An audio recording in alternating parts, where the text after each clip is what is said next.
Hello. So I've got quite a backlog of stuff to go through right now, particularly brandies. I really need to work on some brandies and a little bit, but I hope you will indulge me because I want to talk about some scotch and one of my favorite single malt distilleries in Scotland, and a very under the radar one, Glen Ord. Glen Ord. Probably so part of the Diageo empire and an enormous distillery. It's just west of Inverness on the Black Isle, so kind of the southern part of the Northern Highlands. And they are enormous. They make something like 12, I think it's something like 12 million liters of pure alcohol a year. That's a lot. Even by Diageo standards, that's a lot. And they're probably best known for their maltings. The Glen Ord maltings supply quite a lot of the Diageo distilleries in the islands and in the Highlands there. So famously, Talisker gets its malt from Glen Ord. I would bet money that Clynelish also gets its malt from Glen Ord. What doesn't get as much notice is the whiskey itself that they produce.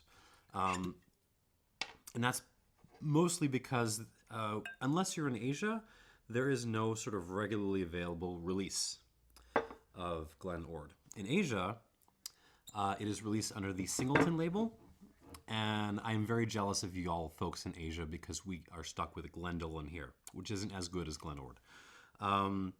So it's kind of one of these quiet, under-the-radar distilleries.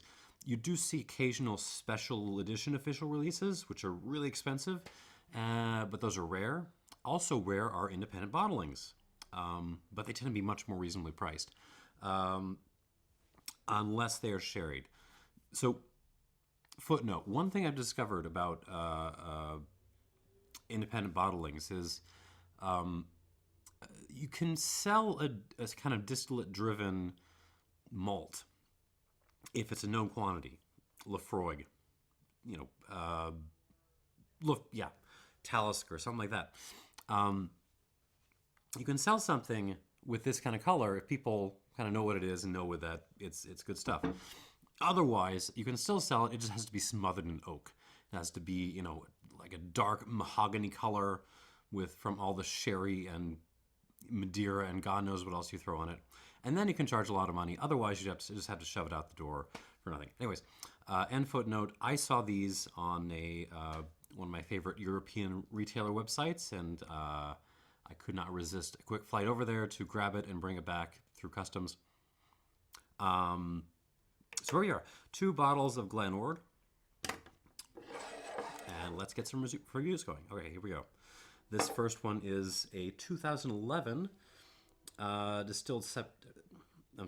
distilled August 30th, 2011, and bottled in 2021, September 9th. This was, they're not telling me what, first fill bourbon barrel and it is cask number 80307, bottle number 60 of 210. Bottled at 46%, no color, no chill filtration. Let's get right into this. The Ultimate is a fun little bottler. You're starting to see more of them in the U.S. Tend to be very well priced. Here we go.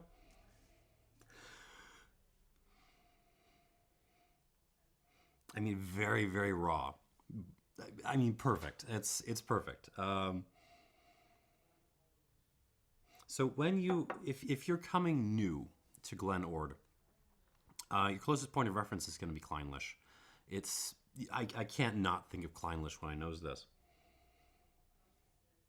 The big difference being, I find Glen Ord to be a little bit more kind of angular, a little bit more herbaceous, and kind of almost kind of funky fermentary. So it's almost as if you took some Clynelish and vatted some, I don't know, Glenkeith and Bladnoch or something into it. It's got that kind of feel. Oh, this is so raw. I love it. Pear. Lots of like pear eau de vie, really. It smells like something from Alsace. But then, salted licorice, oolong tea, um, kind of like a funky fermentary wet dog, classic wine note, but nice. Unroasted nuts like green nuts, some honey like musky honey, Manuka honey. There's some floral elements in there, but they're really kind of dovetailing with the pear, so it's more like floral pear than actual flowers. Stewed porridge, and yeah, a little bit of wax. And vanilla, too. The cask isn't talking as much as you would expect it would from 10 years in a first fill bourbon cask. Not a ton of wax, but it's kind of there playing in the background. Oh, and minerality, rocks. And like a touch of sour milk, but nice. On the palate, here we go.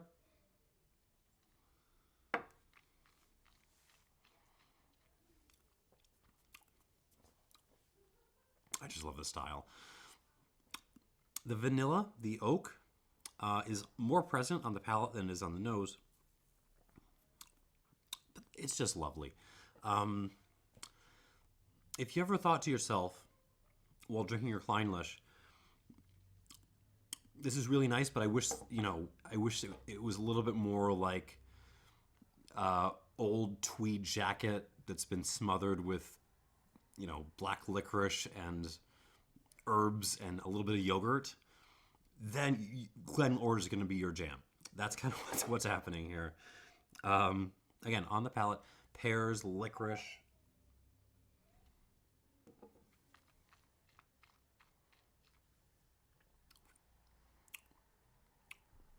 Yeah, the wood is much more present. There's some kind of campfirey, like burned graham cracker kind of thing. Teas, mixed teas. Tobacco too, like a little bit of burley tobacco in this. White pepper, unroasted nuts again. Even some citrus peel, a little bit of like lemon/orange peel happening. Clover honey this time, so like floral honey.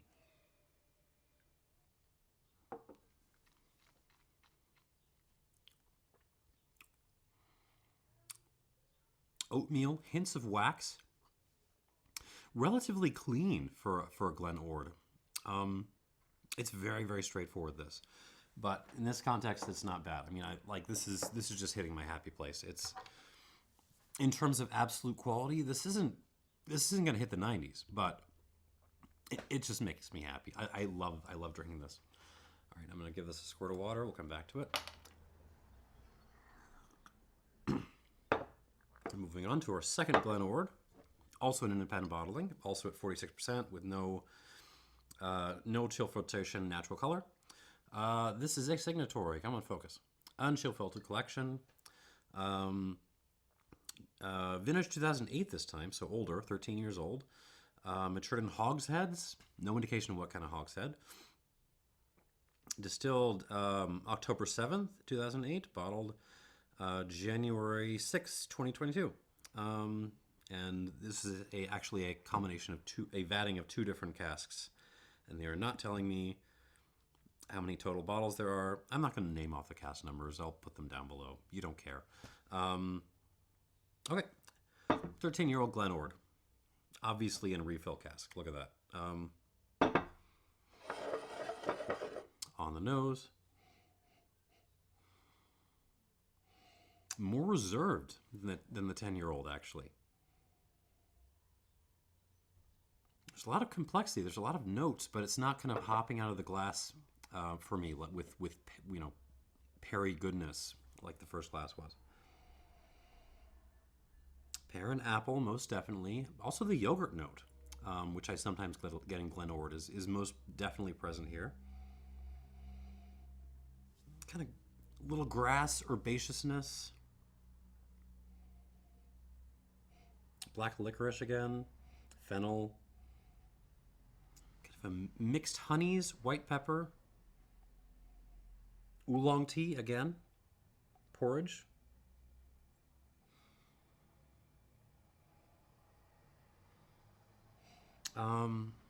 Vanilla, but it's more like almost a vanilla fudge kind of thing.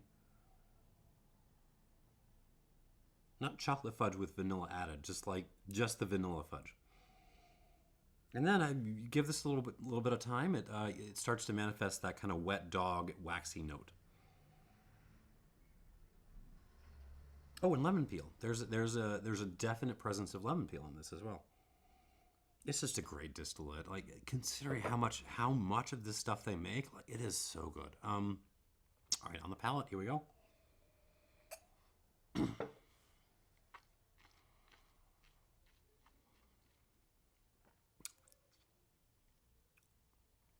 Ooh, that has a very good form. On the nose, this first malt, the ultimate, is kind of winning. On the palate, man, this Signatory is kind of pulling ahead. So it arrives on pear apple, almost like a pear apple cobbler thing with vanilla, and then on the mid palate going to the finish, it turns into pepper, campfire, salted licorice, wet dog, and wax.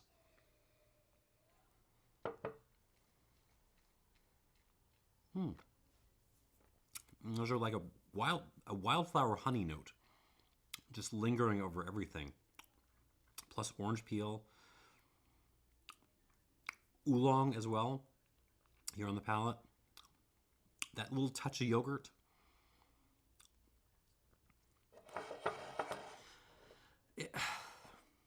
What's great about this is it's so fruity and delicious, and it's not hugely challenging, but there's so many little things going on.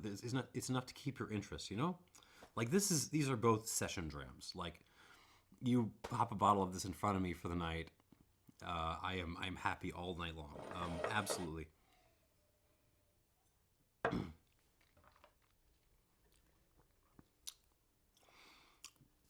a little bit like we'll come back to that in a second. A little bit like some of the other unloved names in the Diageo stable. Talisker comes to mind. Once you kind of identify the signature, you can find it playing in the background of some of the big Diageo malt or Diageo blends, kind of making them less bad than they otherwise would be. Yeah, okay. Let's go back to glass number one, the 2011 Ultimate. See what water has done on the palate, on the nose.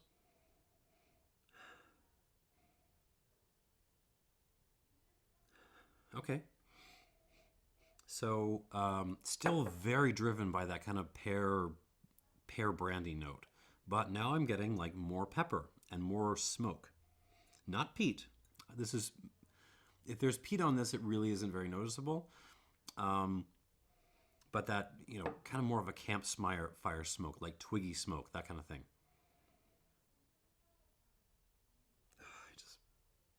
I love Glen Ord distillate. This is young, and it's showing surprisingly little cask influence for something, again, that was 10 years in first fill bourbon. But God, what a great distillate.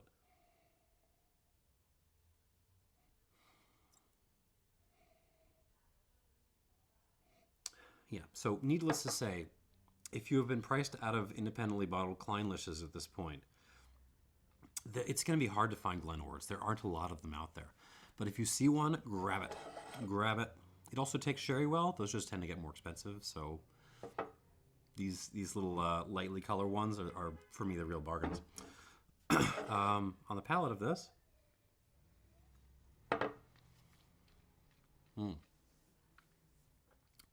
mostly the same. The big, not even big. The difference is kind of an improvement of the mouthfeel. The rocks are coming out much more on the palate now.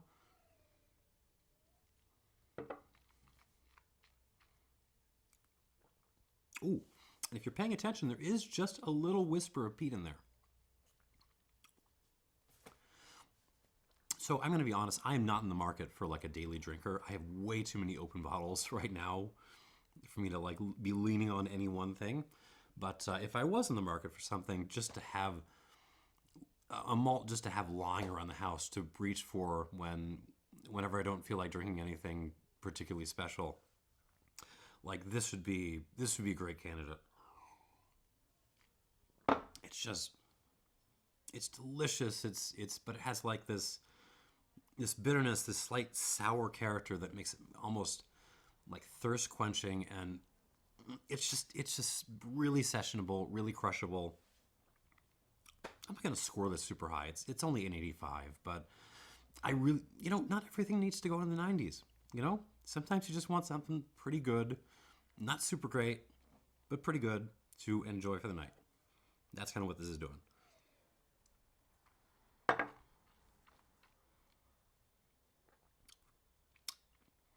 Daily drinker candidate, 85 points.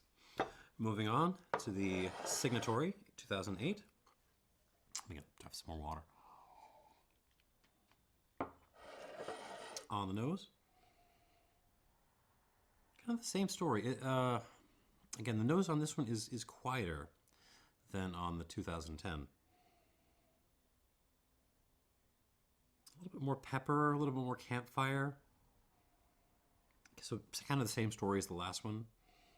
The citrus is also coming out a little bit more. There's that kind of orange lemony thing. Still a pretty quiet nose though. The palate was where this was pulling ahead though. So let's see what happens there.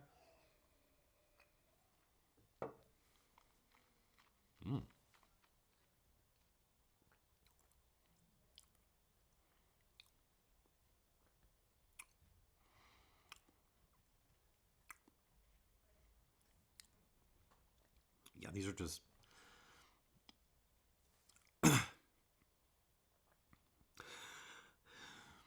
like it's hard to object to the quality of the distillate here. You take any one of these, either one, keep it in the same cask for 5 more years, 10 more years maybe, and you have something really special. You take the same distillate, you throw it in a good ex oloroso cask for the same amount of time of these, and you have something really special. But even just in this, we had some casks lying around, we poured a little bit of our 12 million liters of alcohol into it. Even that is shown real well. Interesting, when you add water, it's the yogurt that comes out, and again, a little bit of peat. I don't mind yogurt in my whiskey. I'm enjoying it. And rocks too, and a little bit of ash. Yeah. Oh. Ashy, savory, herbaceous, a little waxy. Not too waxy, not like kind of mid-90s Clynelish waxy. This is like, just a touch, just a little hint of wax. But it's so like fruity at the same time. Oh, the poise, the balance on this.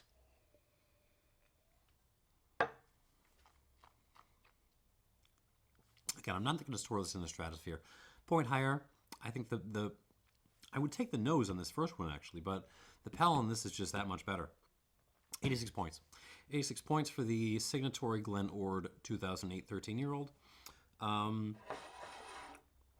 So again, we're not getting super crazy with the scores, but there's a class to this distillate and a crushability to these kinds of bottlings, which should not be overlooked. So thank you for hearing me. Thank you for letting me yammer on about Glen Ord for close to 20 minutes.